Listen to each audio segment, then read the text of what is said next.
recording, your electrically sitting down is kind of not the way you're supposed to do it. You're supposed to be standing at a podium, but these rooms don't have podiums, and because I use the computer, it's hard for me to walk around and lecture that there. Okay, first off, I'm going to be talking about a different processor. I'm talking about the 8086 and the 8088 in this discussion. This doesn't change anything, because if I was to go back and look at the slides for the 8051 that they're, in other words, if we were to look at, I think these are the slides we were using. No, that's not the slides I was using.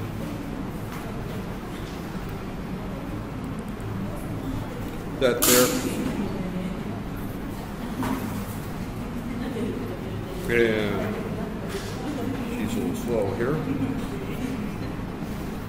Well, as I go through here, and I was to get to the part where I talk about the memory interface. This is all I/O port programming. Up there.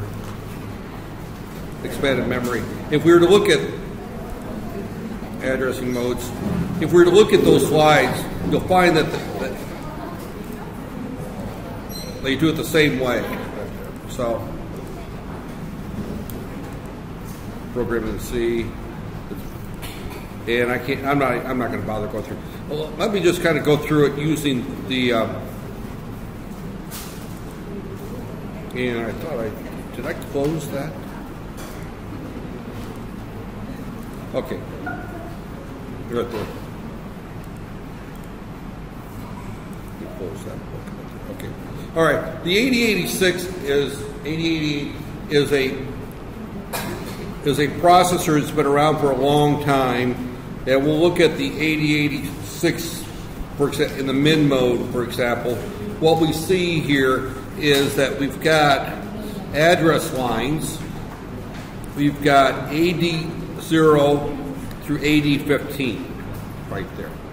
Those are our address lines and our data lines right there.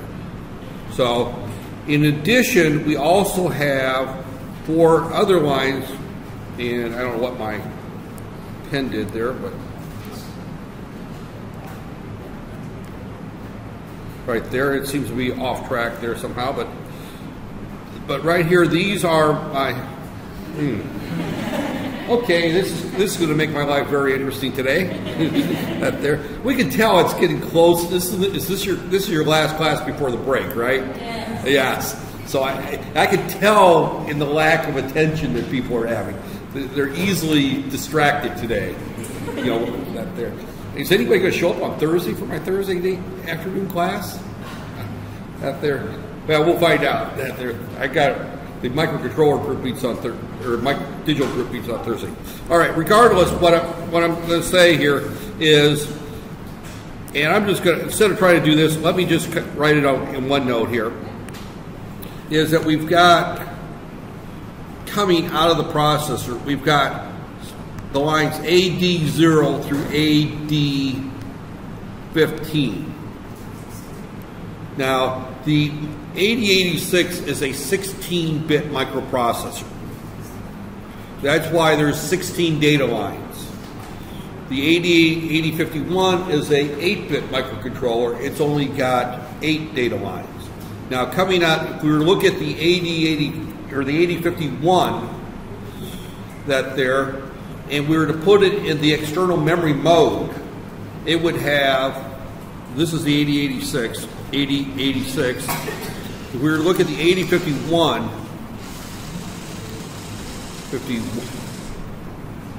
and I can't write on top of that there. The 8051, it would have coming out of it AD0 through AD7 right there. So now we don't see those pins normally on the 8051 because the 8051, the way we've been using it, we've been using the internal memory only. But if we were to use external memory with it, when I say external, I don't mean this quasi-external that Silicon Labs puts in there, where we call it external memory, but still in the same chip. But I mean real external memory. In other words, we put a ROM chip on the outside of it that contain a larger program. Some of those data lines become, some of those I/O port lines. We've got I/O ports 1 through 3 on, or 0 through 2 on ours. When we look at the bigger chip, we can have up to 7 ports. Port 0 through port 7. If we look at the larger 8051s, some of those lines will be diverted to become the address and data lines for external memory. We also have coming out of this here, we're going to have A8 through A15. The 8051 only supports 16 address lines. The 8086 also has A16 through A19. It supports 20 address lines. Now remember my discussion yesterday when I said the number of address lines will determine how much memory we can access. That's true coming out of a processor as it is looking at a memory chip. So if we look at a memory chip that had 10 address lines, it would be a 1 gigabyte memory chip. It would have 1,000 locations. If it had 12, it would be a 4 gigabyte, or it would be 14, or excuse me, 12, it would have 4 kilobytes, not gigabytes, kilobytes. You get there, right there. So the 8051 can address up to 64K of ROM, right there. Now, if you recall, the 8051 has separate code memory and separate data memory. Right there. So external memory on the 8051 is only used for code. So it's going to be tied to ROM, right there. And then our data memory is somewhat very limited on the 8051. It's a microcontroller. It's designed to have very little data memory, right there. The 8086 is a different architecture, right there. The 8051 uses what's called a Harvard architecture. A Harvard architecture means that we have separate data and addressing space. Let me just give you those definitions. And I don't know if I can spell it right. Harvard I can spell. That means we have separate code and data spaces right there. Separate. Von Neumann, I can't remember whether it's one N or two N's, is there's only one memory. Code and data share the same address space.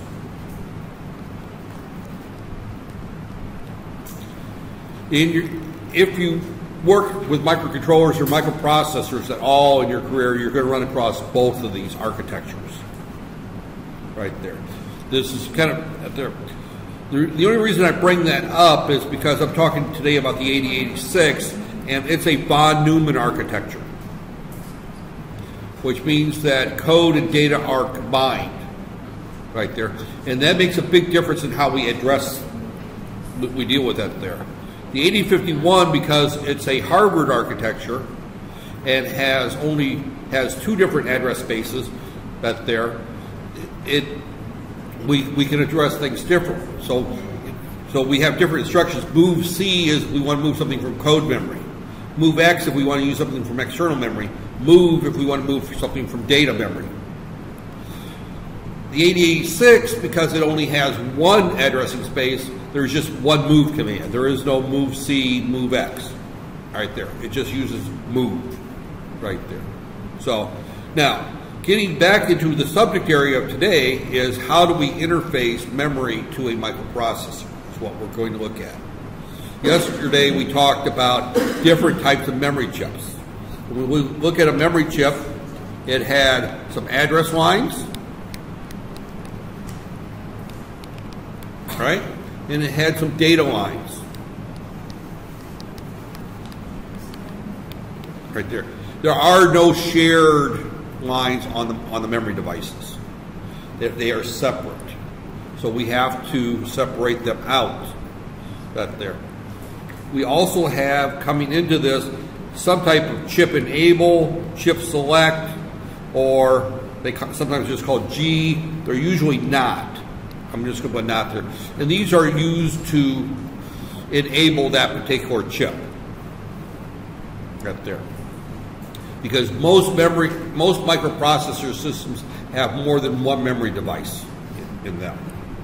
If we look at a desktop computer system which uses an 8086 architecture, only much more advanced, much larger, they may have 32 address lines right there. So, but it still uses the shared address and data lines. It still uses the same at there. It still uses multiple memory devices for RAM. If you look at a desktop computer right here, you have 4 memory sticks that you can put into it right there. I did a little bit of that yesterday. I don't think I got internet in this room, so let me see if I've got internet in this room. If I do, I'll show a motherboard. Network settings, no internet. Does this thing? Nope. Oh. Let's see if I get any internet in this room.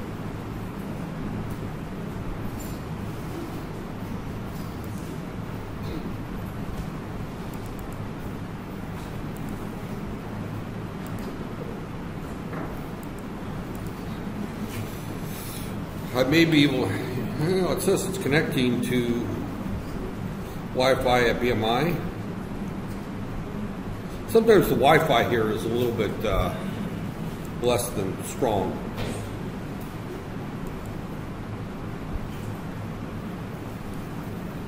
Right there. Usually it brings me to a login screen. Right there, I don't see any login screen yet, so. Okay, I'm not going to worry about it right there. I'll just, you'll just have to deal with my ugly drawings. That there. So, all right. If we look at, oh, there's my pen. If we look at a typical motherboard right here, we typically have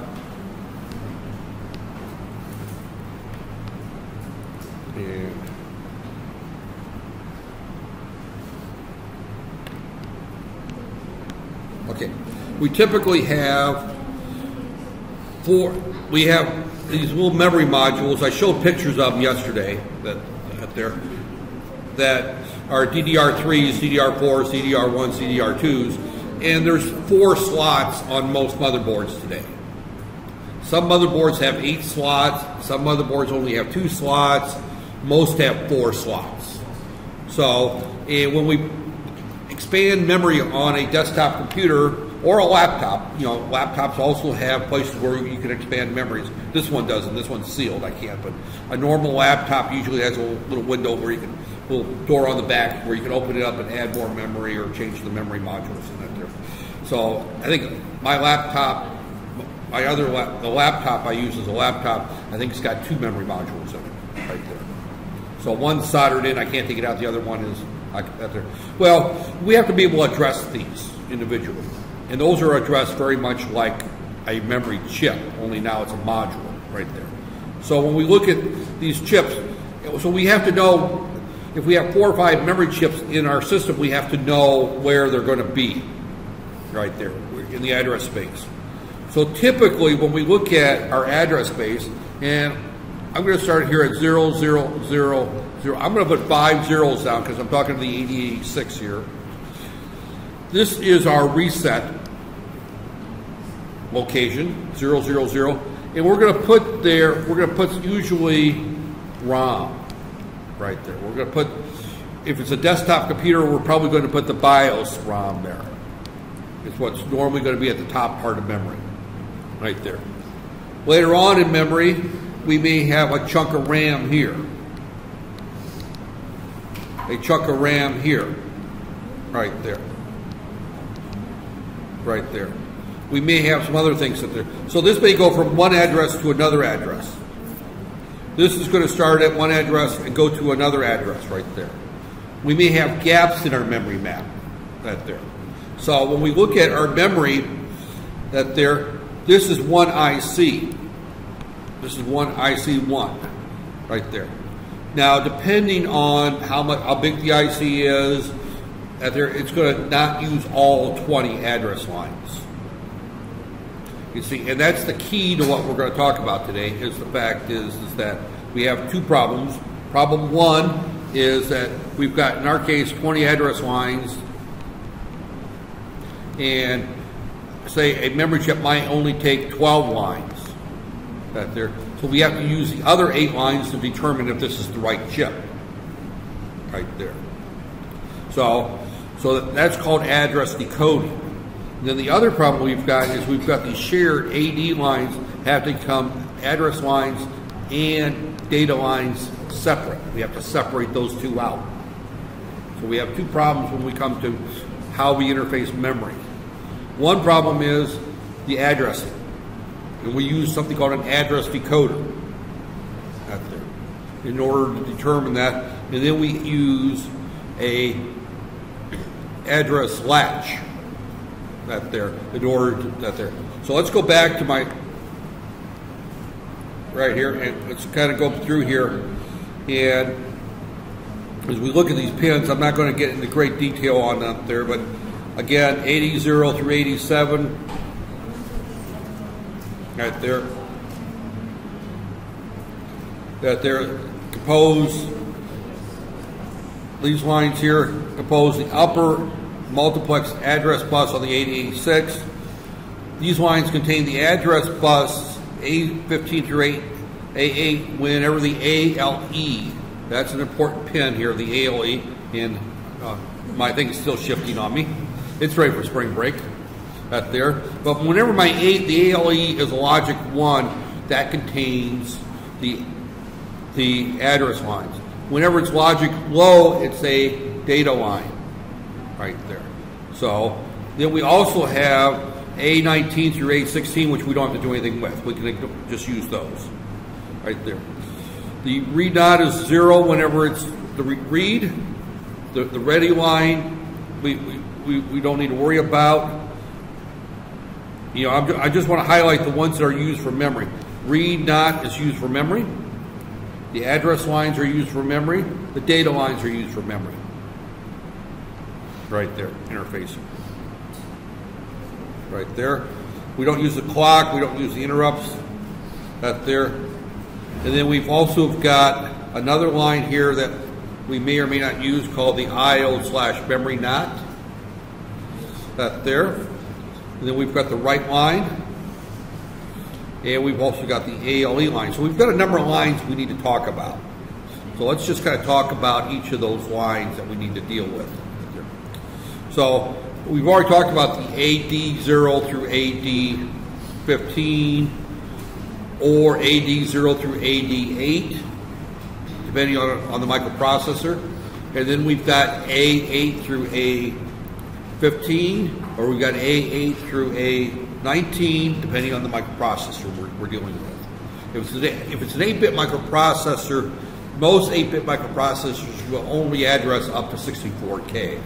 So they're going to have 16 address lines. If you're dealing with the 8086, 8088, which are really the same microprocessor, they're going to have 20 address lines. You talk about anything more modern, it can have up to 32 address lines. I'm trying to keep as I said, I'm keeping this discussion to older technologies so that we don't get too complicated. The same theory applies to the newer technology. It's just that now some microprocessors I think are now coming up with like 64 address lines possibly. I mean, there are some huge address buses where we're getting well into the terabyte region of memory.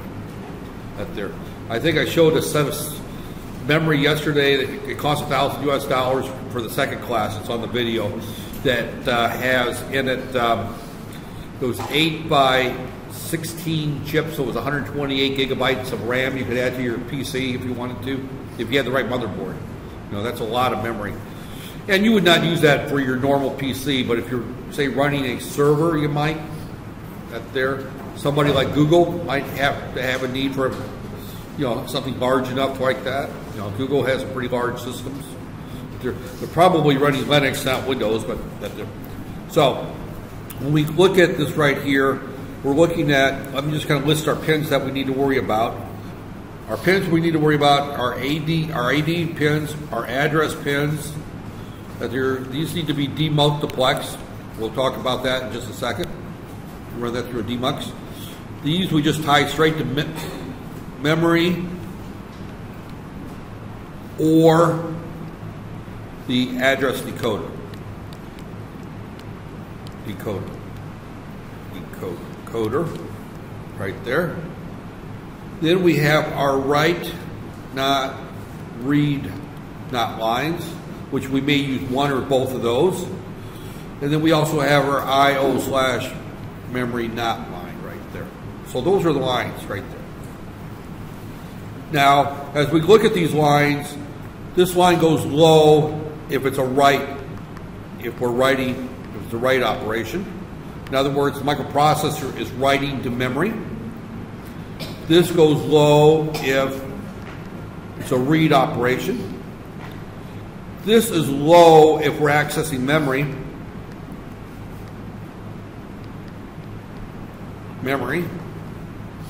High if I/O, right there. Now, this line does not exist on the 8051. The reason it doesn't exist on the 8051 is that the 8051 uses something called memory mapped I/O. Memory mapped I/O means that your input and output ports are actually given memory addresses as if they're data memory. If you remember on the 8051, port 0 and port 1 are actually addresses inside the special function registers. So we treat them as memory. We can move to them and read them. We move data to a port, or we read the port as if it's a memory location. So if we want to read the port, we don't do a read operation. We do a move to the accumulator, comma, port 0. And what that does within the processor is it looks at port 0 and moves whatever's on that port into the accumulator. That's usually called memory mapped input-output, right there. That's a terminology you may hear. Most microcontrollers use memory mapped I/O. That's there.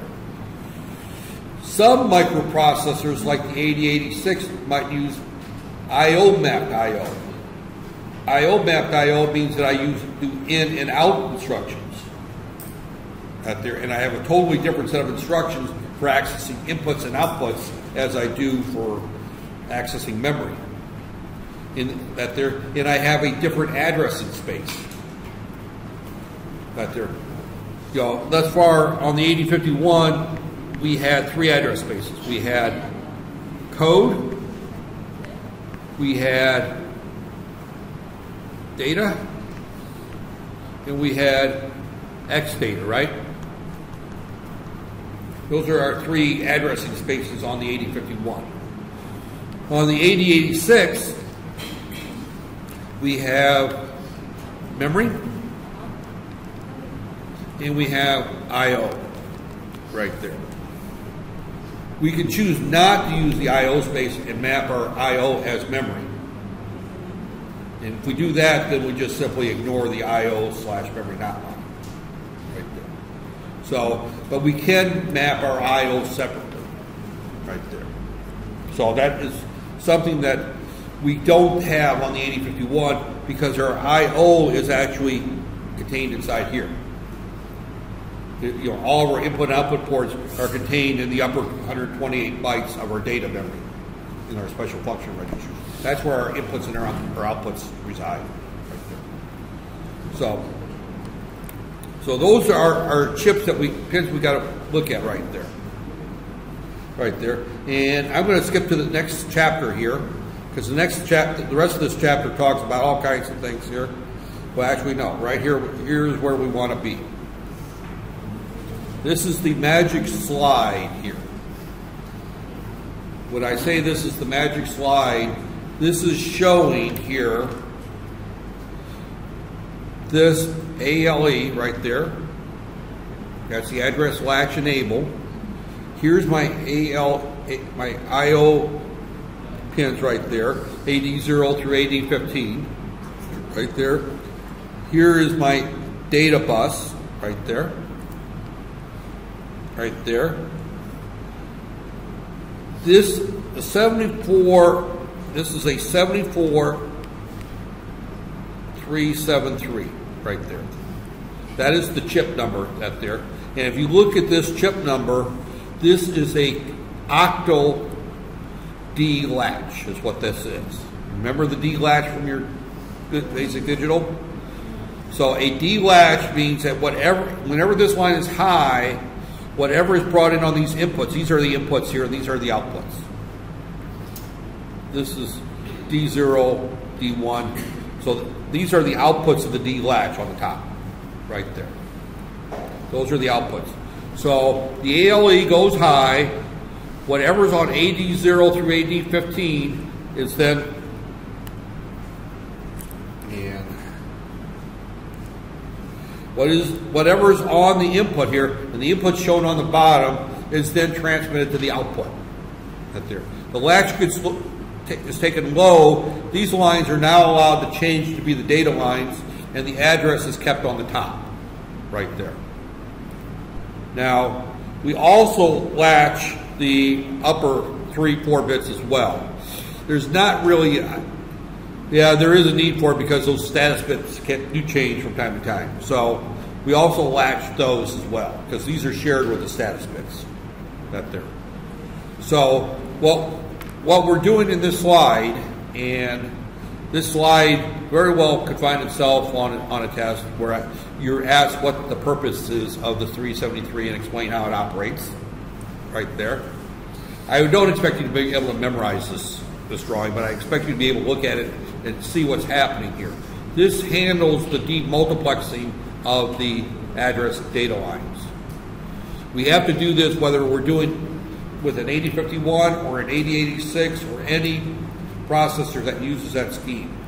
The reason we use that scheme is it slows down the operation a little bit, but it saves us 16 pins on our chip. That's the reason we do this. Right there. No other reason. It allows us to have 16 yet less pins. Some of these new microprocessors, I just did a system upgrade. About every 5 years I upgrade my systems that there, and mine's been overdue. And I bought a new motherboard. I think it's got 1,151 pins. Is what the new i5s have on them. So you're talking a lot of pins on these microprocessors today. At the time the 8086 was brought out, the largest chip typically was a 40-pin device. Up there. And same thing with the 8051, it was a 40-pin device. Right there. The ones we're using now is a 22-pin device because it's a small microcontroller, but the pin counts on some of these things have just gone insane. I know the Altera Silence, or the Altera Cycle 2 parts that's on the DE2 boards, I think it's a 672-pin part. So, the pin counts are getting out of control, and even then you try to multiplex the memory data in order to reduce the number of pins. Now, some very high-speed processors don't do this because the speed is more important than reducing pins. Right there. But this is the process that we use to demultiplex. Right there. So this whole discussion really leads up to this one slide there. And this is how it's done. We use the ALE line, we use 3 quad or octal latches. The top one is only being used as you're only using 5. The G is the input of the latch that there's, that's the latch that there, and it's just, this shows it coming out. Actually, it's just going under it, here under the drawing, this G. The ALE is tied to G here, and G here, right there. So on the outside, on the output of the 373 is the address bus, and that leaves these lines free to float. So what happens is, here's my ALE, right here. Here's my bus. At this point here, this is address. Address. This line goes low, and now this becomes data. Data. This line goes high again. This now becomes address. This line goes low. This now becomes data. Right there. And it just goes on and on. Just simply, this line goes high whenever we put a valid address on there. When this line goes low, the address has to be latched onto those address buses. And then these lines are free to be used for data to move in and out of the processor. Because the normal mode of operation on a read or write cycle is that we place the address out first, along with the read and write lines, and whether it's going to be a read or write operation. And then we take the ALE high. Then we take the ALE low, and then we take the read and write lines high and low in order to tell the memory to go ahead and put the data out right there. The key thing is that these lines are shared. The address lines only the processor writes to. Only the micro P writes to that. But the data lines, everybody writes to that. Everybody could write to that line, to the data lines. Memory can write to the data lines, input ports can write to the data lines, everybody can write to the data lines. That's there. And because of that, we have to have some control. So when we have this control, we have to be able to tell a particular memory device, it's okay for you to write to the data lines now. That's there. So as we go through that there. So the data lines are typically, when we look at memory, whenever memory is not being accessed, it's going to tri-state the outputs. Any kind of I/O port is going to tri-state if it writes directly to the data bus. Right there. So that's the basic slide that we're looking at right here.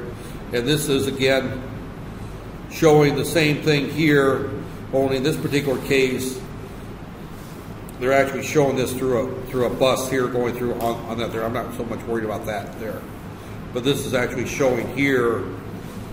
This particular one here, they're also buffering the 8. This is the 8088. It's got 8 address lines. They don't have to go through a latch, but they're going through a buffer. That's all they're going through. The 244 is a buffer right there. And we tie the output enabled low just so it's always transferred. And the reason for this buffer is if something bad happens here, we don't fry the processor. Right there.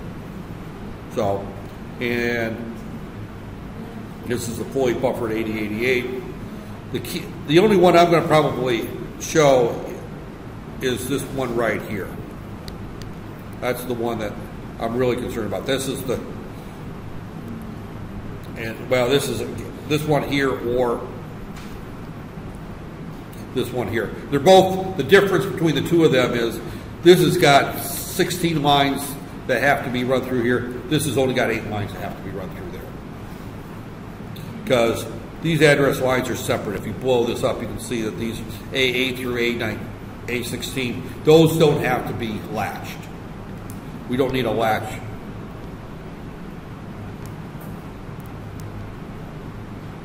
And my alignment, I think I need to really clean my screen is what it is. My screen is dirty right there.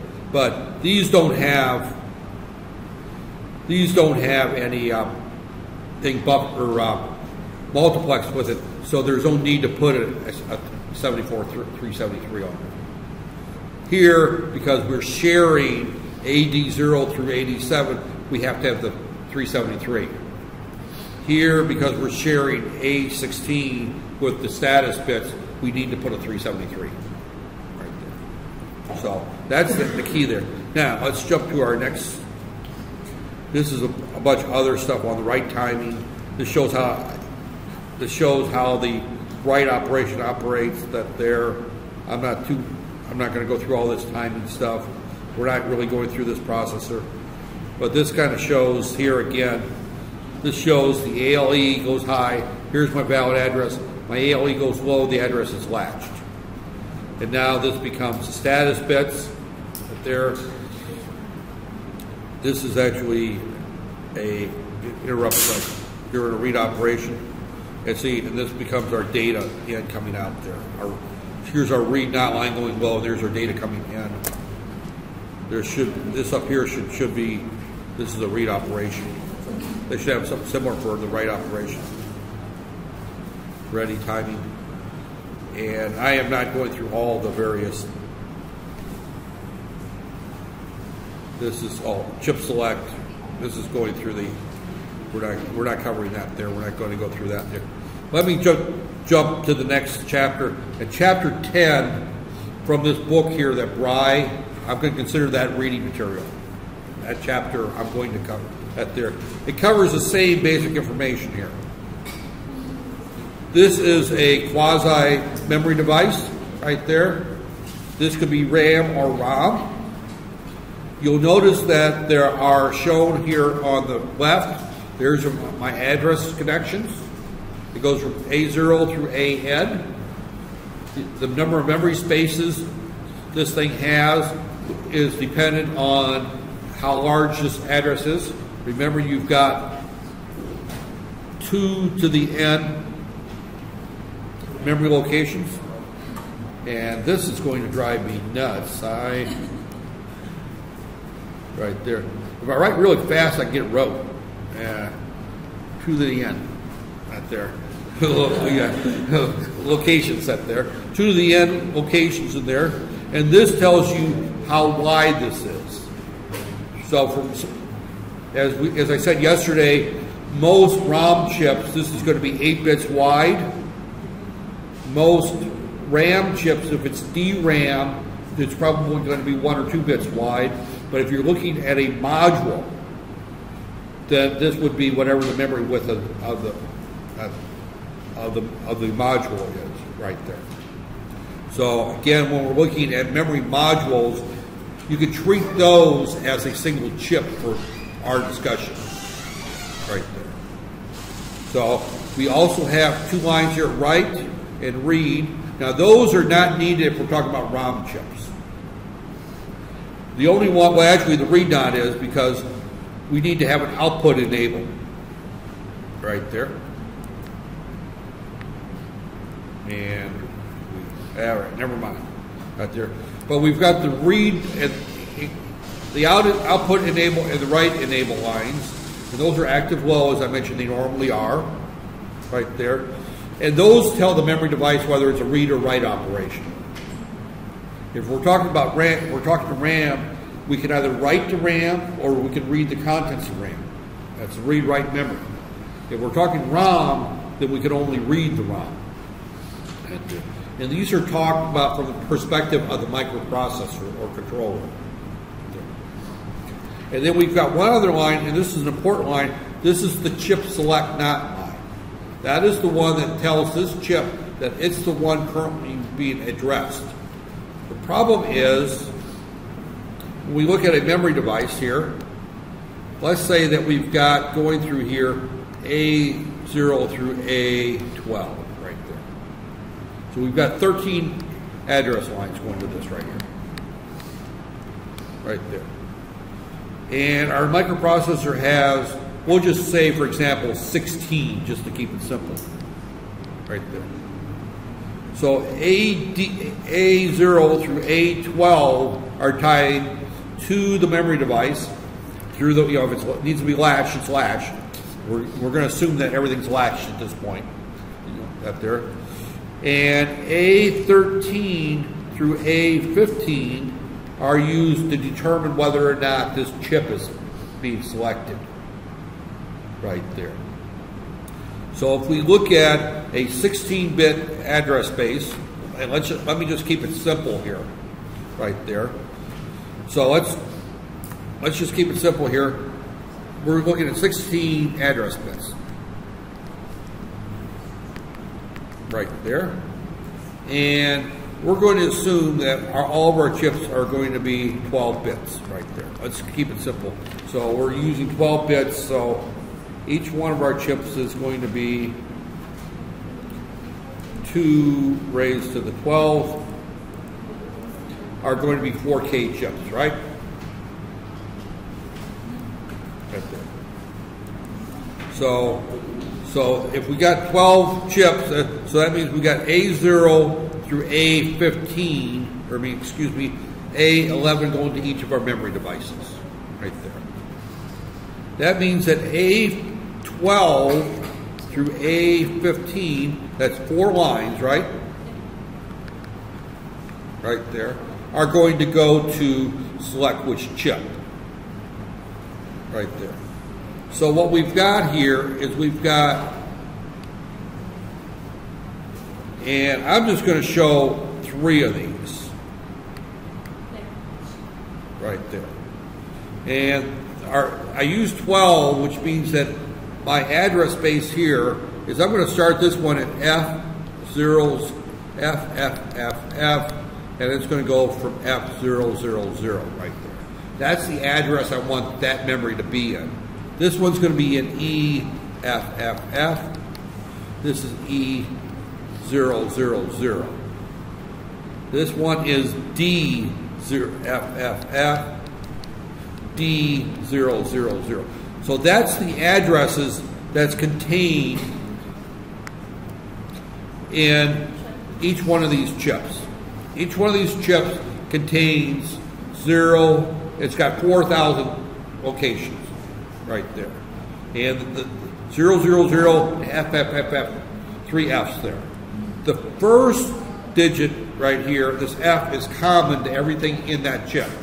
There's a reason why I picked 12, and that's to make this example easy. That there. But there. I could have up to 16 of these chips there. 16 of these chips there. So what we want to do is that we want to decode our address that there. And when we look at this here, if A15, A14, A13, A12 is 1111, we want to select this chip. If it's 1110, we select this chip. If it's 1101, we select this chip.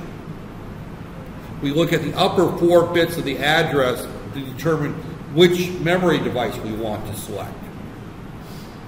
That there. Well, there happens to be a little device out there called the 3 to 8 decoder, right there. And if we look at carrying this example all the way through, we've got 8 chips right here, and I'm going to call this chip F, chip E, chip D, chip C, chip blah, blah. I can't think. The A90 or 8 right there. So is that right? 8 chips out there.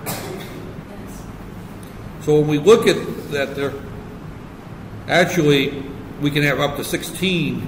I just put the upper 8, so there would be another 8 down here, which would go 7 to 0 right there. Right there. So because these are 4K each, and we can have up to 64K, so we have up to 16 chips we can have in this particular, if they're all the same size. Now they don't all have to be the same size. So, but I put 8 here on the top. The reason I put 8 on the top is because there's a chip out there called a 3 to 8 decoder, right? Right there. So if we look at there, and you probably would have seen this in your previous right there. This is another memory chip. This is what memory? This is a 2716. This is the one I talked about yesterday. Right there. What I want. This is a 2x8 static RAM. Right there. Again, this is just showing more memory chips. I want to jump ahead here to the more static RAM, more static RAM. This is showing again a 30-pin SIM, 72-pin SIMs. Again, we're seeing similar type pin outs there. And this is the chip I want. This is the chip I want to talk about right here. This is the 74LS138. I knew it was in here somewhere. I just had to keep on going through it. The 74LS138 is a 3-to-1, or excuse me, 3-to-8 decoder. If you look at this particular right here, if you look at this chip, and you should have seen this in your digital class, maybe not. It's one of those ones that gets thrown toward the end of the semester, and it's a lot of times not discussed much. But what we've got is we've got 3 input lines. In this particular case, our C looks like it's the most significant. C is our most significant bit there. Right there. Right there. So as you look at this here, because with CBA are all low, output 0 is low. When it's so A is our, so when we look at this, A is our least significant bit. Right there.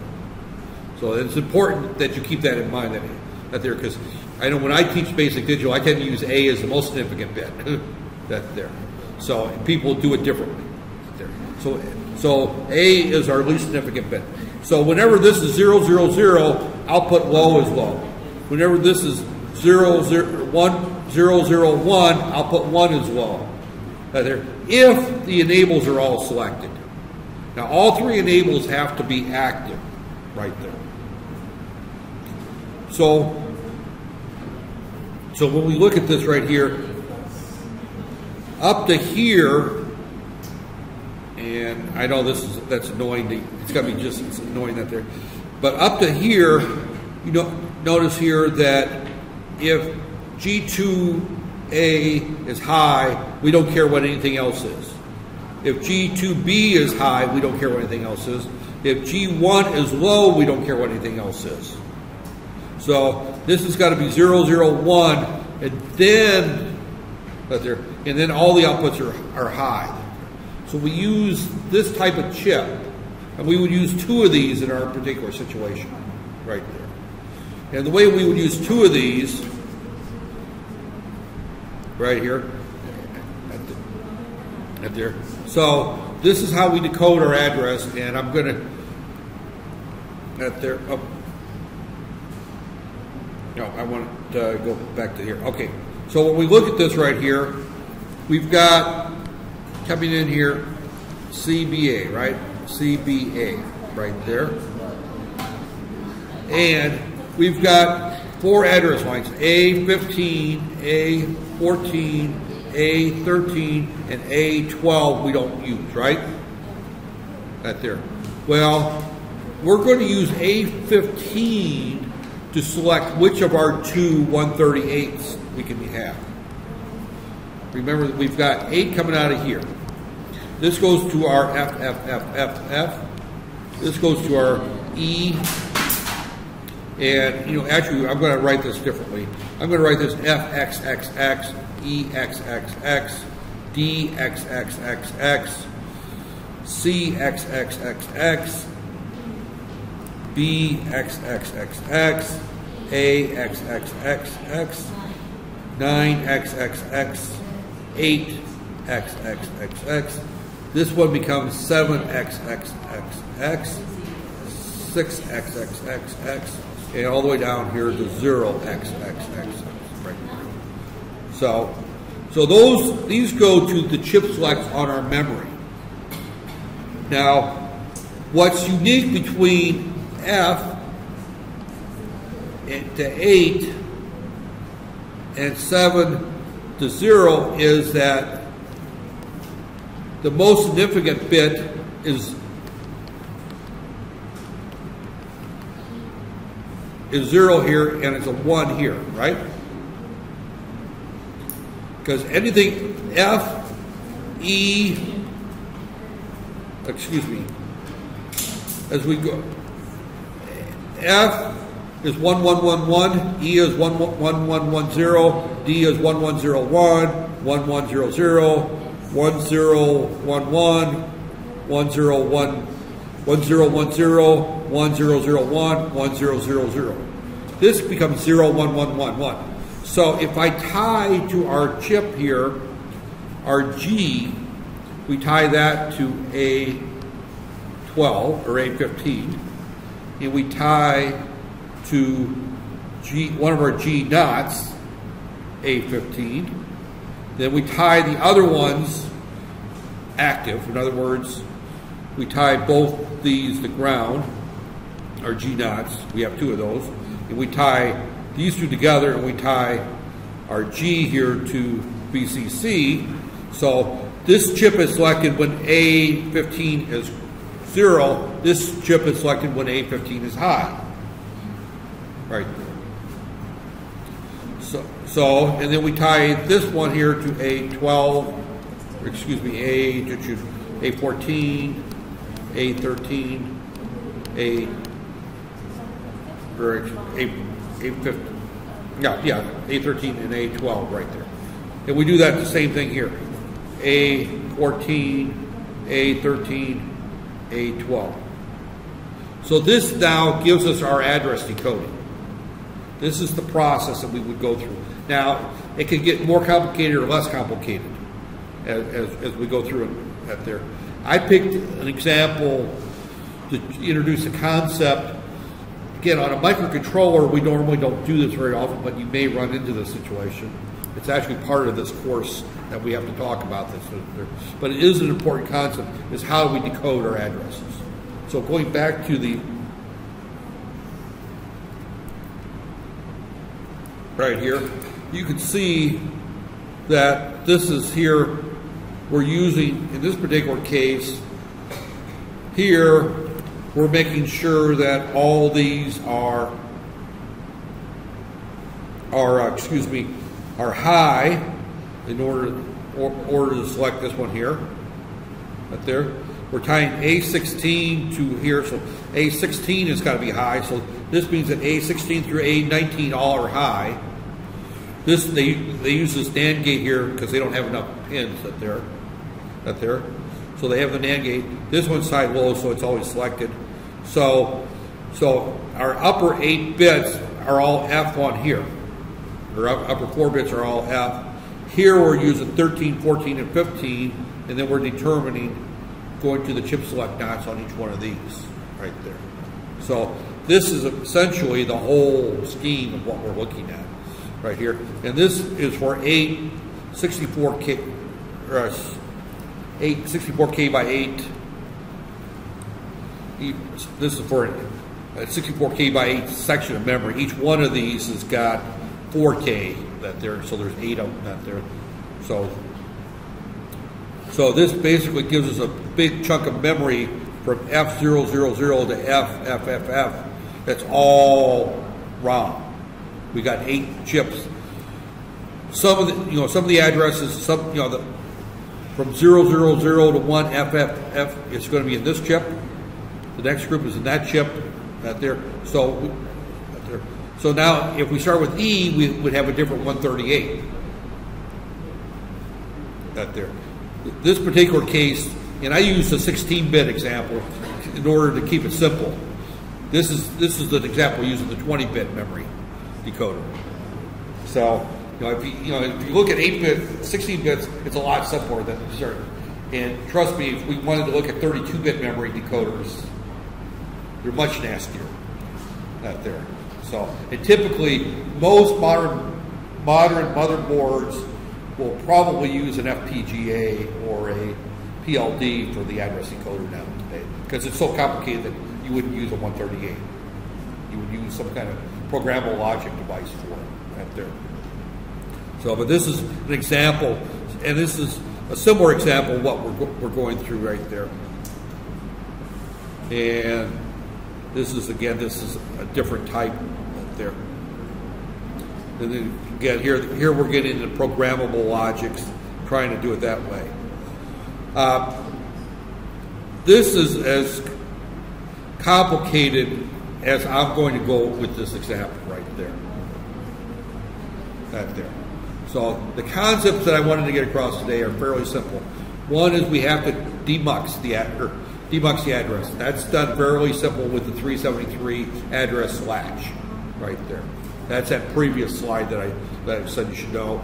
And then this slide here, along with the example I did there. Those are the two things I want to talk about in terms of memory interfacing. Right there. If you understand those two, interfacing memory is fairly straightforward. Right there. Those are the key things. And then when we get back from the break, we'll get back to some programming stuff. How did we do on time today? Oh, we didn't. Yeah, that's all right. It's the last class before the break. Besides, yeah, I'm programmed for 75 minutes or 50 minutes, and for some reason I'm in the 50-minute mode. That there. So there. We'll make up for this with some labs afterwards. That there. We won't do any labs with the hardware. It'd be nice if we could do some labs with the hardware, but we don't have